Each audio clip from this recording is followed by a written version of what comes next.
Good evening. You are watching Reporters Diary on the Eco of India's Facebook page. Before we move ahead with our reporters, let me bring to you the major points which are in news today. In a major jolt for the Puja organizers, the Calcutta High Court today ruled that all Durga Puja pandals across West Bengal have to be declared no entry zones to prevent the spread of coronavirus. Hearing a PIL, the division bench of Justice Sanjeev Banerjee and Justice Arijit Banerjee said no visitors will be allowed inside any puja mandap. The bench has ordered that in case of small puja mandaps, visitors have to stay at least 5 meters away from the entrance, while it will be 10 meters for the big mandaps. The court has also directed that every puja area has to be barricaded and no entry board has to be displayed on it. Prime Minister Narendra Modi today said that the union government is making necessary changes in every sector to ensure growth. He said that efforts are being made at all levels to help the country emerge as a global hub for higher education and making the country's youth competitive. The Prime Minister mentioned that speed and ambit of reform in every sector has increased in the last 6-7 months. Addressing an event at the University of Mysore through video conference, Prime Minister Modi said the government is emphasizing on reform for the sake of crores of youths in the country. A corporal of Chinese People's Liberation Army was apprehended by the army in the Demchok sector of eastern Ladakh today. The army said he was straying across the line of actual control.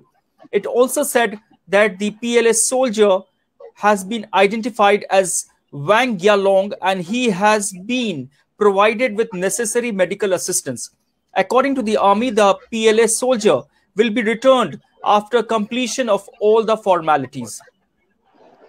Minority Affairs Minister Mukhtar Abbas Naqvi today said a decision on Hajj next year will be taken after the Saudi Arabian government takes its final call on the pilgrimage.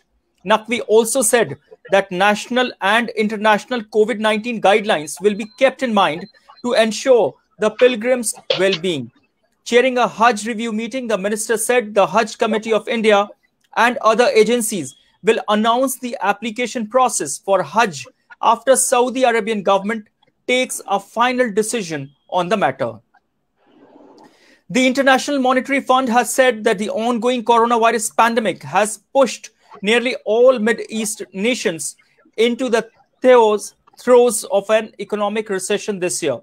But in its report that was published today, the IMF has also said that there is hope for some rebound as Lebanon and Oman are expected to see some level of economic growth next year.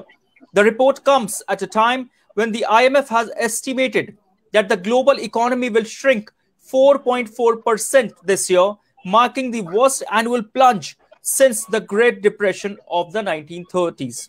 And now I'm joined by our team of reporters. Yes, we have Razia, Asmita and Riddhi.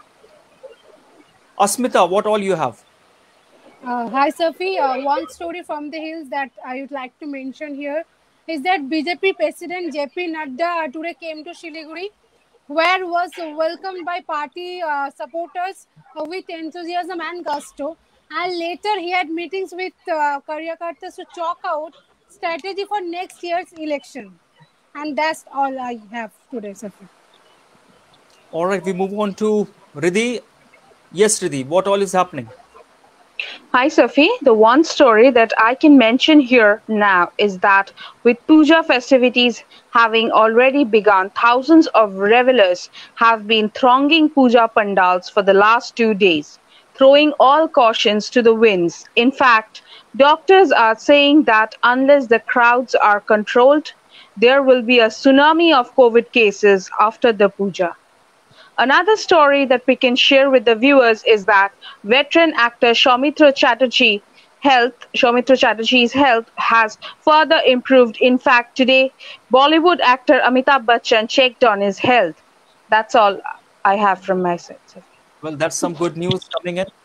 We move on to Razia, Port Blair. What's happening, Razia? Good evening, Shafi. Shafi, I would like to start with the Kisan Cell Center set up by Agriculture Department in the Union Territory with the objective to answer the queries of farmers and related to agriculture, veterinary, and fisheries.